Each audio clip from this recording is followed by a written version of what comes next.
Sans aucun doute, on habite à l'époque de plus grands succès médicaux. Pouvez-vous imaginer qu'aujourd'hui, on peut remplacer presque chaque organe de notre corps? Et c'est impressionnant, n'est-ce pas? Mais avez-vous remarqué que j'ai dit presque? C'est important parce que ce n'était pas une erreur. Il n'y a qu'un seul organe qu'on ne peut pas remplacer. Et même pire, on n'a aucune idée claire comment le traiter. Et cet organe, c'est notre cerveau. Aujourd'hui, on va parler de la maladie la plus agressive du cerveau, le cancer qu'on appelle glioblastome. Normalement, tous les traitements existants, comme la chimiothérapie, la radiothérapie, la chirurgie, ne permettent pas d'éliminer complètement les cellules cancéreuses. Et vous vous demandez donc pourquoi? Et les scientifiques ont la réponse à cette question.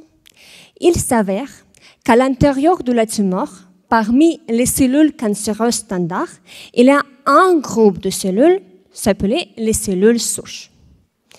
Elles sont uniques parce qu'elles sont très résistantes. Pendant qu'on tue les cellules cancéreuses standards, elles survivent, elles se multiplient et créent une nouvelle tumeur. Dans ma thèse de doctorat, on cherche une solution à ce problème. Nous avons étudié les cellules souches pour identifier des protéines qui les aident à se développer. Et nous avons effectivement trouvé cette protéine. Elle s'appelle la galactine 3.